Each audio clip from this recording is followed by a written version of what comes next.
오늘 우리가 함께 상고할 말씀은 주제별로 지금 설교를 하고 있는데, 이제 본문을 강해하는 설교가 아니고 큰 주제, 유력한 자라고 하는 그런 주제 아래 우리가 유력한 자가 되려면 지력이 있어야 하고 힘력이 있어야 하는데, 오늘은 그 마음의 힘의 두 번째 시간입니다. 원래 한 시간에 끝내려 했는데 분량이 좀 많아져서 한 번 더 살펴봅니다. 세상에는 유력한 자와 무력한 자가 있습니다. 세상에 태어났을 적에는, 갓 태어났을 적에는 누구도 유력할 수가 없습니다. 애기니까 다 힘이 없죠. 그러나 세상에서 자라가면서 무력했던 자들이 다 힘을 얻어서 유력한 자가 됩니다. 사람이 유력한 자가 되는 힘에는 어떤 것이 있을까? 첫 번째, 지력이 있습니다. 지력은 지혜의 힘, 지식의 힘, 이거 지력입니다. 두 번째, 힘력이 있습니다. 마음의 힘입니다. 이게 마음이 굉장히 유력한 힘 중에 하나입니다. 세 번째, 영력이 있습니다. 영적인 힘이죠. 네 번째, 체력이 있습니다. 육체의 힘이죠. 금력이 있습니다. 재물의 힘입니다. 자기 관리의 능력, 자기 관리하는 능력 힘입니다. 대인관계의 능력, 그것도 힘입니다. 근데 왜 안 뛰어요? 그 앞에부터 다 하는 건데. 이제 심력에는 착한 마음도 있고 악한 마음도 있습니다. 7월 15일 주간에 7월 15일에 SBS에서 보도한 콜린스 주마이셔라고 하는 사람, 악인이죠. 42명의 여인을 2년 동안 살해하고 그 시신을 유기했다고 이렇게 말하는 것 보았습니다. 세상에는 착한 사람들도 많습니다. 특별히 행전교회에 착한 사람들 많습니다. 한 번 본 적도 없는 아프리카 차드에 교회를 지어주는 사람들, 이거 행전교회 성도들입니다. 한 번 얼굴을 본 적도 없는 사람들에게 우물을 파주는 사람들, 착한 사람들입니다. 몇 주 전에 전북 완주에 큰 비가 났다는 얘기를 듣고 그들에게 이불 50채를 구입해서 전달한 사람들, 착한 사람들이라고 할 것입니다. 그러면 어떤 사람은 착하게 살고 어떤 사람은 왜 악하게 살까? 그것은, 사람이 악한 것은 한 사람으로 말미암아 죄가 세상에 들어왔기 때문입니다. 성경은 로마서 5장 12절에서 한 사람으로 말미암아 죄가 세상에 들어오고 죄로 말미암아 사망이 왔나니, 이렇게 말씀합니다. 이 한 사람이 누구냐? 아담이죠. 그래서 아담 한 사람의 자손들, 아담의 후손들은 모두가 죄악 중에 출생하게 되었고, 그로 말미암아서 세상에 죄악이 가득하게 되었습니다. 이 사람이 항상 악한 것은 사람의 마음을 잡고 역사하는 악한 양심의 지배를 받기 때문에 그렇습니다. 히브리서 10장 22절에 보면 악한 양심으로부터 벗어나, 그런데 악한 양심이 우리 속에 있는 거예요. 이 양심은 어떤 거냐면 마음 속에 있는 거야. 그러니까 마음이 있고 마음 속에 양심이 있는데, 그 양심이 악하기 때문에 악한 일을 하는 건데, 그 악한 양심을 붙잡고 역사하는 놈이 있어요. 그게 마귀입니다. 요한복음 13장 2절에 보면 마귀가 갸론 유다의 마음에 예수 팔려는 생각을 넣었더니 이렇게 성경이 말씀합니다.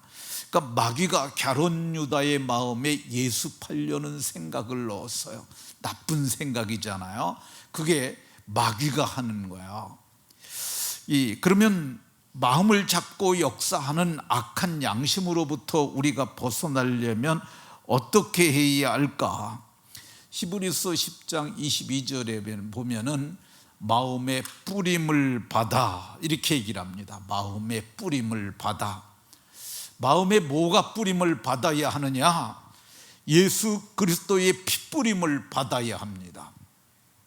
마음에 예수의 피가 뿌려지는 그 순간 악한 양심으로부터 우리가 벗어날 수가 있어요.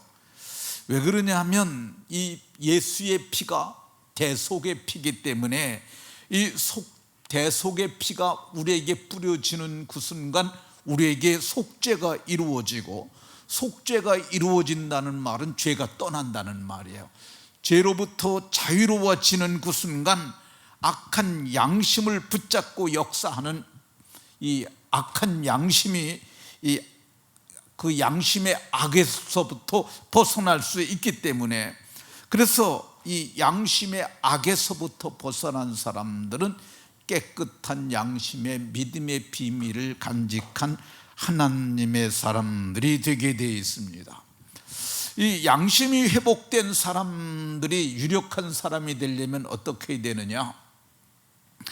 이 민수기 12장 3절에 보면 모세는 지면의 모든 사람들보다 온유함이 더하였더라 이렇게 말씀합니다. 온유해져야 합니다. 예수님도 나는 온유하고 겸손하니 너희는 나의 멍에를 메고 내게 배우라고 이렇게 말씀하셨습니다. 그러니까 우리가 온유해져야 유력한 자가 됩니다. 우리가 어떻게 하면 유력한 자가 될까? 요셉과 같이 깨끗한 마음의 사람이 되어야 합니다. 깨끗한 마음. 요셉의 생애의 기록에는 죄의 기록이 없어요. 그러니까 요셉처럼 깨끗하게 산 사람이 없습니다. 그러니까 요셉이 깨끗하니까 하나님이 요셉과 함께 하셨고, 하나님이 함께 하시니까 요셉은 어디 가든지 무엇을 하든지 하는 일마다 성공하는 형통의 사람이 되었던 것을 볼 수가 있습니다. 유력한 자가 되려면 어떻게 해야 되느냐? 성경은 지혜롭고 총명한 자가 되어야 함을 말씀합니다. 솔로몬은 1000번제를 드리고 하나님께로부터 지혜롭고 총명한 마음을 받았습니다. 야고보는 우리에게 말씀하시기를 지혜가 부족하거든 후히 주시고 꾸짖지 아니하시는 하나님께 구하라고 이렇게 말했던 것을 볼 수가 있습니다. 지혜로운 자가 되면 유력한 자가 되는 줄로 믿으시기 바랍니다. 유력한 자가 되려면 어떻게 해야 되느냐? 이 사무엘상 30장 6절에 보면 다윗이 여호와를 힘입고 용기를 얻었더라 이렇게 말씀합니다. 이 말씀의 배경을 이해를 하려면은, 이 말씀을 이해하려면은 배경을 좀 알아야 합니다. 다윗이 사울이 죽이려 함으로 그가 피난을 갑니다. 그래서 그가 들로 산으로 유리하면서 다니다가 그를 쫓는 사람이 많아지니까 아둘람 굴이라고 하는 굴에서 정착을 하게 돼요. 근데 그 숫자가 400명이 되고 600명이 됩니다. 이게 이제는 피난 다니는 것이 쉽지 않은 거야. 그래서 가드왕 아기스를 찾아갑니다. 그래가지고 우리에게 빈 성이 있으시면 그걸 하나 주시라고.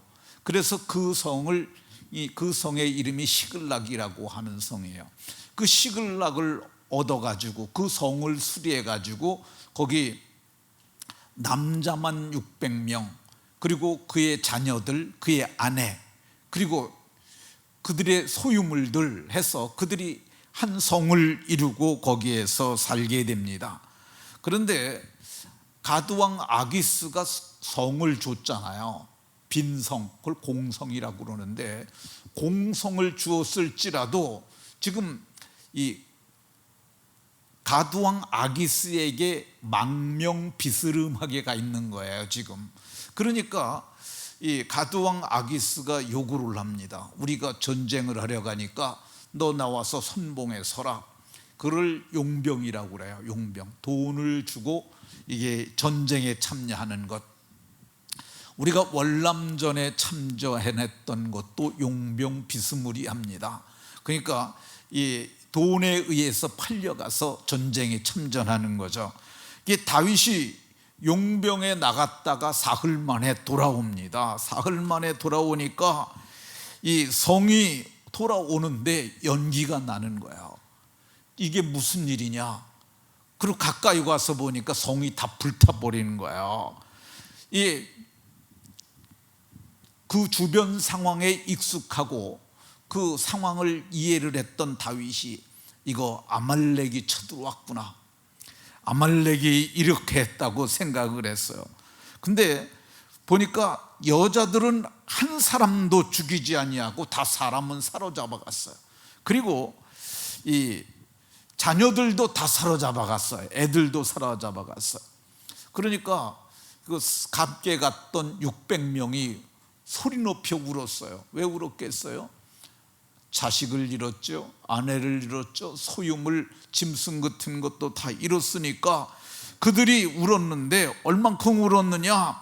울 기력도 없을 정도로 소리 높여서 울었다는 말합니다. 이게 엉엉 운 거죠. 다윗도 두 아내 아히노암과 아비가일도 사로잡혀 갔다고 이렇게 말합니다. 이게 다윗에게 큰 위기죠. 지도자가 자기가 거느린 백성들의 소유물과 자식을 잃었으니까, 잃게 했으니까 그게 지도자로서 큰 위기입니다. 어떤 사람들은 그랬을 거야. 이거 다윗이 아기스의 말을 다 듣고 병사를 다 데려갔기 때문에 이런 일이 일어난 거라고, 좀 사람을 남겨놓고 갔으면 될 걸 다 데리고 가갖고 이런 일이 생겼다, 뭐 이렇게 말할 수도 있을 거야. 성경은 이렇게 얘기를 합니다. 백성들이 자녀들 때문에 마음이 슬퍼서 다윗을 돌로 치자 하니, 이거를 심리학에서는 대상상실 분노라고 이렇게 얘기를 합니다. 그러니까 자기가 사랑하거나 귀하게 여기는 것을 잃었을 때, 그때 마음속에서 일어나는 분노의 감정, 이걸 대상상실의 분노라고 얘기를 하는데, 그러니까 다윗 때문에 내 자녀를 잃었고, 다윗 때문에 내 아내를 잃었고, 다윗 때문에 내 소유물을 잃었다고 그 분노를, 대상상실 분노를 다윗이 향하여 쏟아내기 시작을 했는데, 그들이 돌을 들어 치려고 그랬으니까 다윗이 맞아 죽을 위기를 맞은 거죠. 도망가지 아니하면 이 돌에 맞아 죽을 수도 있는 상황입니다. 그런데 성경을 보게 되면 다윗은 돌에 맞지도 아니하였고, 다윗은 도망가지도 아니하였고, 다윗이 크게 다급하기는 했지만은 여호와를 힘입고 용기를 얻었더라. 그의 하나님 여호와를 힘입고 용기를 얻었다고 얘기를 합니다. 그 찰나의 위급한 순간에 하나님께서 그의 마음에 용기를 주셨던 것 같습니다. 마음에 힘을 얻은 거죠. 어떤 상황에서도 마음에 힘이 있고 용기가 생기면 능히 극복할 수 있습니다. 오늘 성경을 보면 다윗이 일어섰던 것 같습니다. 그리고 명령을 내립니다. 에봇을 내게로 가져오라, 이렇게 얘기를 합니다. 그 아비아달이라고 하는 제사장이 그 에봇을 가지고 도망을 왔는데 그 에봇이 그에게 있었어요. 에봇이 어떻게 생긴 거냐면 대제사장의 옷 위에 덧입는 거야. 근데 이 가운데 12개의 보석이 들어있잖아요. 그게 12지파를 상징하는 건데 그거를 판결흉패라고 이렇게 부릅니다.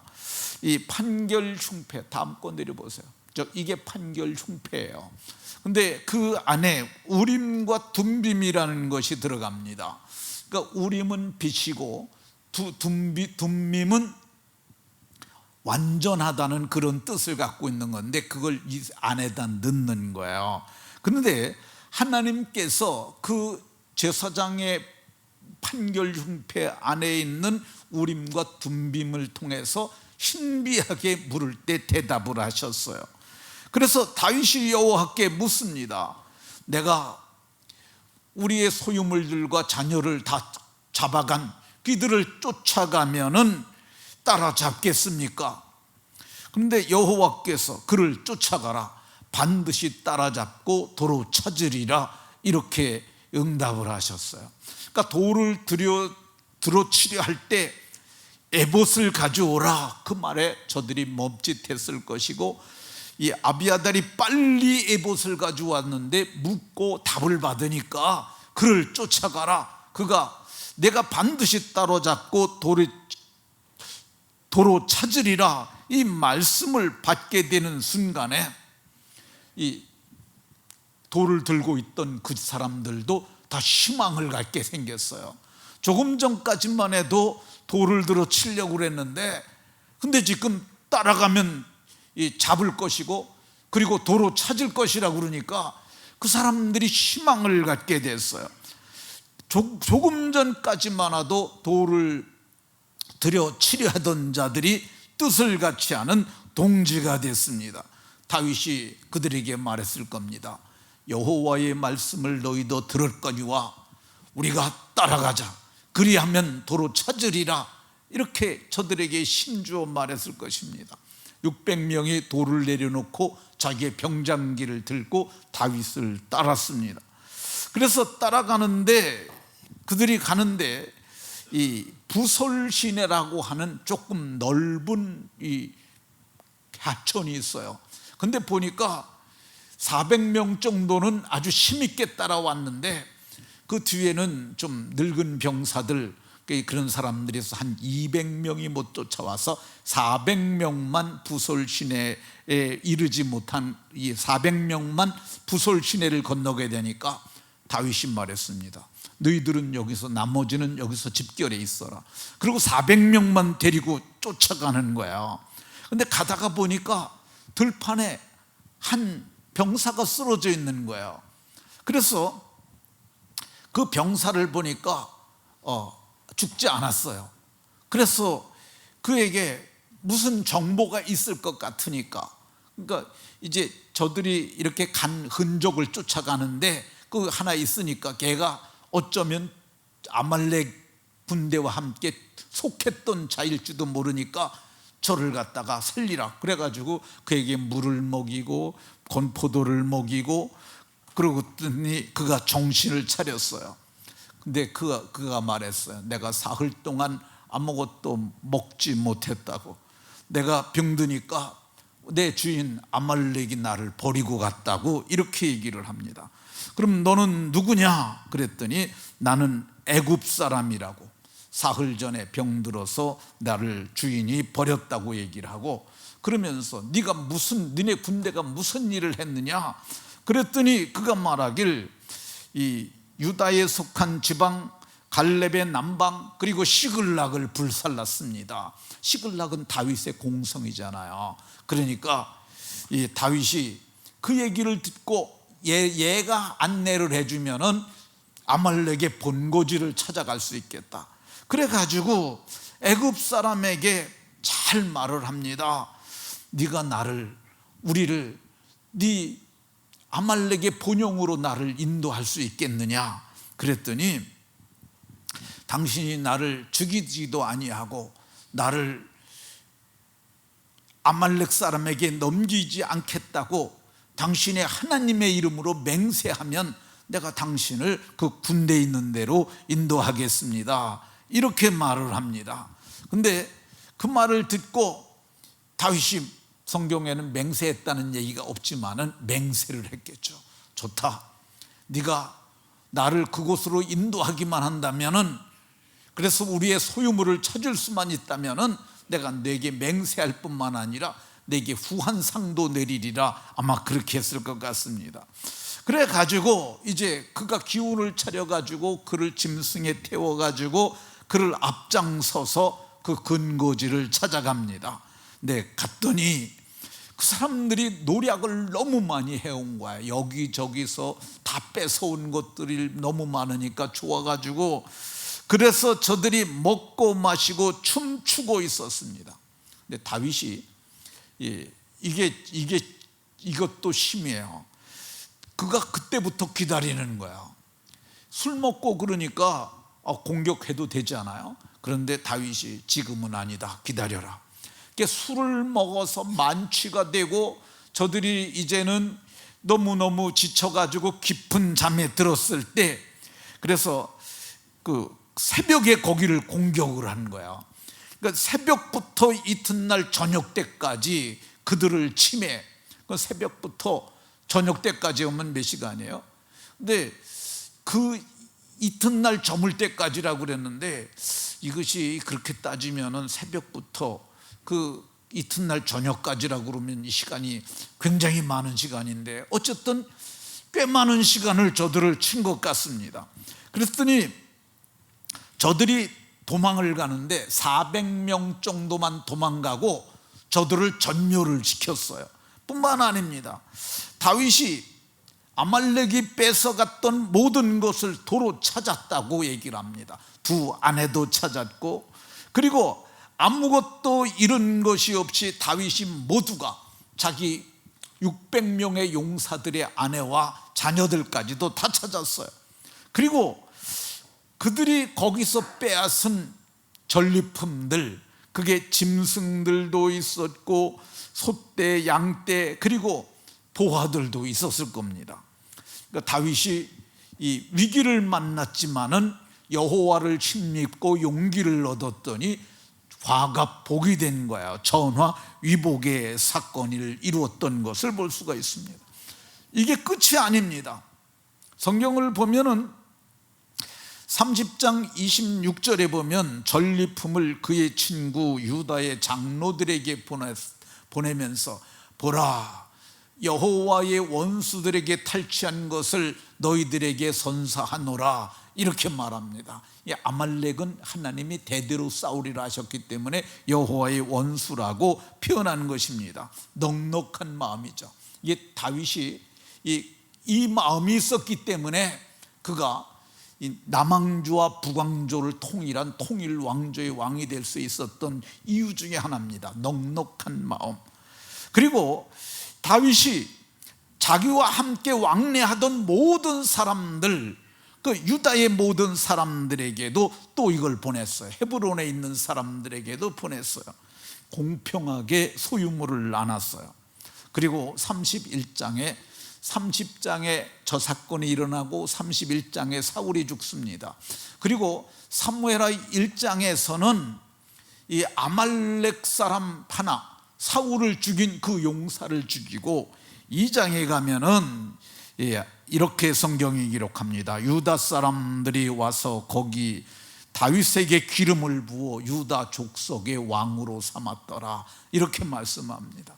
그러니까 이 여호와를 침입고 용기를 얻지 않았다면 그의 인생이 망하는 건데, 용기를 얻었더니 잃었던 모든 것을 다 찾았고 유다의 모든 사람들에게 선물도 보냈고, 그들이 너무 좋아갖고 다윗을 왕으로 삼았다.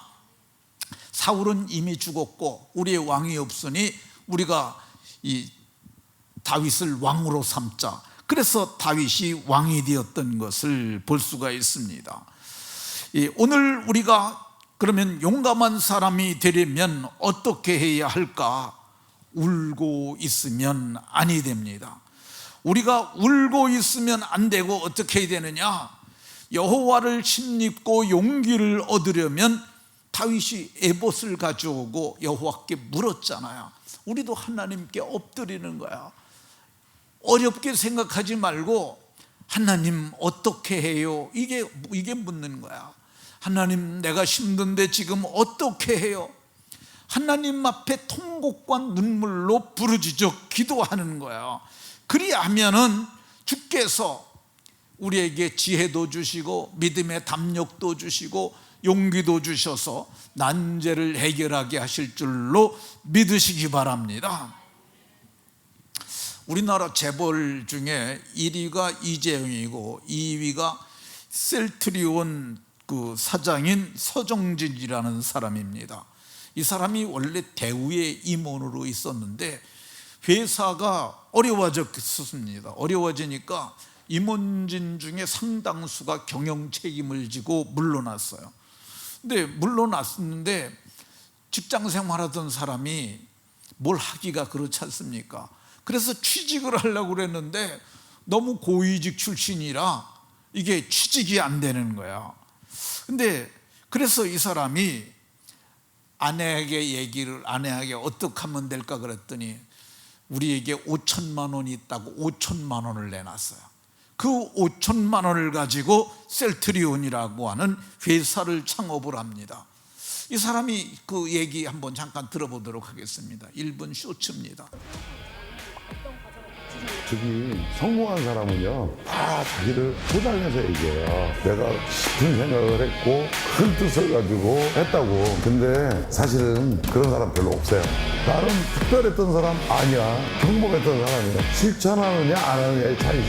열정이 있고 도전하는 목표 있고 즐거운 사람은 아직 성공은 못했을지 몰라도 언젠가는 성공할 길을 향해서 가는 거예요. 어려운 거는 당연하지. 먹고 사는 게 쉬운 게 어딨나. 나도 대기업체 임원이었는데 그룹이 어려워져가지고 경영 책임을 지고 나왔거든. 근데 내가 재취업이 됐으면 사업을 했겠어. 워낙 고위직이라 받아주려고 안 하더라고. 전화해보게 되는 것 같아. 노력한 거는 나중에 돌아오더라고. 그런 사람 없어요. 아직 행복한 시간이 안 왔을 뿐이야. 그 행복한 시간을 만들면 돼. 30살로 돌아가시면 하고 싶은 일. 30살로 돌아가면 안 망하는 회사를 다니겠지. 네, 이 사람 그러잖아요. 특별한 사람 없다고. 자기도 이 실천하느냐 안 하느냐 그거 차이에 있다고 그러잖아요. 그러니까 우리도 방법을 찾고 실천하면 잘 될 줄로 믿으시기 바랍니다. 자, 유력한 자가 되려면 어떤 사람이 되어야 되느냐? 용서하는 마음을 가져야 합니다. 용서하는 마음. 이 창세기 50장 17절 오늘 봉독한 본문을 보면 이 야곱이 죽은 후에, 야곱은 요셉의 아버지입니다. 야곱이 죽은 후에 야곱을 장사 지내고 왔더니 그 형들이 자기 앞에 다 머리를 조아리고 이렇게 말합니다. 우리 아버지가 살아계실 적에 너희는 이같이 요셉에게 이르라. 이 말은 야곱의 말이에요. 우리 아버지가 말하기를, 당신에게 말하기를, 당신은 지금 총리죠. 그러니까 요셉이 39살에 아버지가 왔고 그때 야곱이 130살이었고 야곱이 147살이 됐을 때니까. 근데 요셉이 17년이 지난 그때까지도 이제 총리였어요. 그러니까 내 형들이 내게 악을 행했을지라도 바라간대 네 형들의 허물을 용서하라 하셨나니 당신의 아버지의 하나님의 종들인 우리의 죄를 이제 용서해 달라고 거기에 또 무릎을 꿇고 빌었던 내용입니다. 그러니까 요셉의 형들이 왜 요셉에게 용서를 구하는 것일까? 그것은 요셉의 형들이 요셉을 미워하였기 때문입니다. 요셉의 형들이 요셉을 미워해 가지고 그를 구덩이에 던졌기 때문입니다. 사망의 구덩이에 집어넣었어요. 요셉의 형들이 그를 미워해 가지고 그를 노예로 팔았기 때문에 그렇습니다. 성경을 보면은 야곱이 요셉을 노년에 얻은 아들이므로 그에게 채색 옷을 지어 입혔다고 얘기를 합니다. 이거는 뭐냐면 이 대를 물려가는 상속자라는 의미가 있는 거예요. 그리고 왕들이 입었던 왕족의 옷이에요. 근데 그것 까닭에 이 그를 더 사랑함을 보고 그를 미워하였다고 얘기를 합니다. 근데 요셉이 또 꿈을 꿉니다. 그래서 그들이 그를 더욱 미워하였다고 얘기를 하고 있습니다. 이 37장 8절에도 그의 꿈과 그의 말로 말미암아 그를 더욱 미워하더니, 근데 또 요셉이 또 꿈을 꿔요. 그러고 나니까 형들이 그를 시기하되 이렇게 말씀합니다. 이 상황이 굉장히 안 좋아지고 관계가 깨져 있는 상황인 것 볼 수 있습니다. 그런데 이 이스라엘이 요셉에게 심부름을 시킵니다. 근데 13절에 보면 그 이스라엘이 요셉에게 이르되, 그런데 야복강에서 야곱의 이름이 바뀌어요. 이스라엘로. 야곱이 요셉에게 너 형들에게 좀 다녀와라고 이렇게 심부름을 시킵니다. 그랬더니 요셉을 멀리서 보고 그를 죽이겠다는 생각을 그 형제들이 합니다. 그리고 그가 꾼 꿈이 어떻게 될 것인지 우리가 볼 것이라. 그래서 요셉이 가까이 왔을 때 채색 옷을 벗기고 그를 잡아 구덩이에 던지니 구덩이는 빈 것이라. 그게 우물이 그 속에 물이 없었다고 얘기를 합니다. 근데 이게 구덩이면 나오면 되지 않느냐 이렇게 할 수 있습니다. 그런데 그 고대 근동 지방의 그게 구덩이는 어떻게 생겼냐면 호리병처럼 생겼어요. 밑에가 넓고 위에가 좁아요. 그러니까 위에서 줄을 내려서 하든지 사다리를 내려서 올라가게 하지 않으면 절대 못 올라갈 수 있는, 그게 사망의 구덩이에요. 그게 사해사본도 그런 데서 발견이 된 겁니다. 1940년대에 발견됐던 사해사본도 그런 데서 발견된 건데, 요셉이 구덩이 속에서 뭘 했겠어요? 성경을 보게 되면 우리에게 애걸할 때 그렇게 말합니다. 그러니까 구덩이 속에서 요셉이 형들에게 형님 이렇게 하시면 옳지 않습니다. 형제가 형제를 죽이는 것은 옳지 않습니다. 이것은 하나님께 형들이 죄를 짓는 겁니다 하면서 여러 말로 말을 했던 것으로 보여집니다. 그런데 그 구덩이 속에서 이틀이 지납니다. 그러니까 이제 요셉의 소리가 점점 지쳐갑니다. 근데 유다가 얘기를 합니다. 우리가 형제를 죽이는 것이 무엇이 옳겠느냐, 무엇이 좋겠느냐. 그러니까 이스마엘의 장사꾼들이 오니까 차라리 쟤를 건져서 팔자. 그래가지고 요셉을 은30에 팔게 됩니다. 그 요셉이 애굽의 노예로 팔려간 거죠. 근데 애굽에 팔려갔지만은 여호와께서 그와 함께 하시니까 그가 보디발의 집에서 형통한 자가 되었고요. 그가 감옥에 들어갔지만 감옥에서도 형통한 자가 되었고요. 그리고 바로가 꿈을 꿨는데 꿈의 몽을 할 자가 없으니까 이 술 맡은 관원이 자기의 꿈을 해석함을 받고 그 요셉의 꿈대로 되었을 뿐만 아니라 자기가 복직된 것을 인하여 바로에게 감옥에 그런 자가 하나 있습니다라고 얘기를 합니다. 근데 요셉을 불러냈더니 요셉이 뭐라고 얘기를 하느냐 하면은 그 꿈을 다 해석을 하고, 그리고 이번이 7년 대풍년 7년 대흉년이었는데 이때 대책을 세우면은 나라가 더 부강해질 거라고 얘기를 합니다. 그러니까 이 바로가 너와 같이 명철하고 지혜 있는 자가 없다. 너는 애굽을 총리해라. 그러면서 내가 너보다 높은 것은 보좌뿐이라. 그리고 내가 내게 총리의 권한을 갖다 인장 반지로 확인하노라. 그러면서 반지를 빼갖고 그에게 우리나라로 얘기하면 옥새입니다. 옥새를 그의 가락지에 끼워줍니다. 그리고 왕의 버금 수레를 그에게 태워가지고 애굽을 총리하게 했는데 2년이 지나고 나니까, 풍년 7년 지나고 흉년 2년이 지나고 나니까 가나안 땅에 살던 형들이 곡물을 사러 거기까지 왔어요. 가나안 땅에도 기근이 들어갔고 찾으러 온 거죠. 그래서 요셉이 형들을 보고 얘기를 합니다. 너희들이 어디서 왔느냐? 우리는 가나안 땅에 사는데 곡물을 사러 왔습니다. 42장 7절에 그렇게 말을 합니다. 근데 요셉을 그들이 애굽에 팔았지만 요셉이 애굽의 총리가 되어 있을 것이라고는 상상도 못하죠. 근데 요셉이 17살에 팔려갔는데 지금 39살이거든요. 그러니까 얼굴도 많이 변했을 거고 또 복장도 총리의 옷을 입었으니까 형들은 못 알아봐요. 근데 요셉은 애굽어로 묻습니다. 애굽어로 물으니까 저들이 통역을 세워갖고 대답을 하는데 그때 요셉이 형들을 시험합니다. 감옥에 사흘을 가둬놓으니까 우리가 잘못했다고 거기서 회개를 했고요, 술잔 시험을 하고요, 그리고 형제 우애를 시험하고, 그리고 이제 됐다라고 생각하니까 형들을 용서하고 얘기를 합니다. 형들에게 다 물러가라 그러고 나는 요셉이라, 나는 당신들의 아우 요셉이니 당신들이 나를 애굽에 팔지 않았습니까? 그런데 나를 팔았다고 해서 근심하지 마소서, 한탄하지 마소서. 하나님이 당신들의 생명을 구원하시려고 나를 이곳에 보내셨습니다. 이거를 좀 어려운 말로 구속경륜이라고 그래요. 그러니까 나를 팔았다고 한탄하거나 근심하지 마라.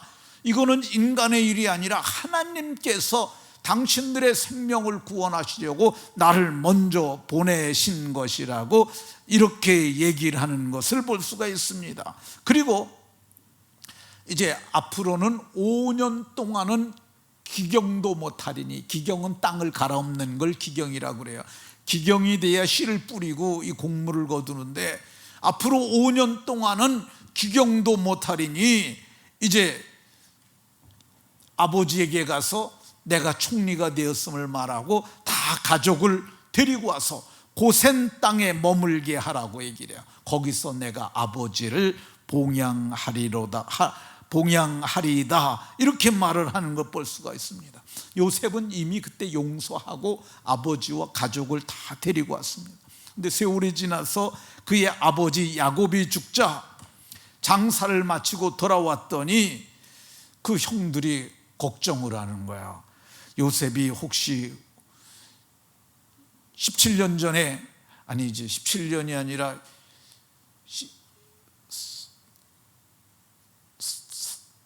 30년 전이래. 30년 전에 우리가 저를 구덩이에 던지고 그를 애굽에 노예로 판 것을 인하여 우리에게 악으로 갚지 아니할까. 그래가지고 얘기를 합니다. 당신의 아버지가 용서하라고 그러셨으니까 이제 용서를 해 주십시오. 이렇게 하니까 이 성경에 보면 요셉이 그들의 하는 말을 들을 때 울었다 이렇게 얘기를 합니다. 왜 울었습니까?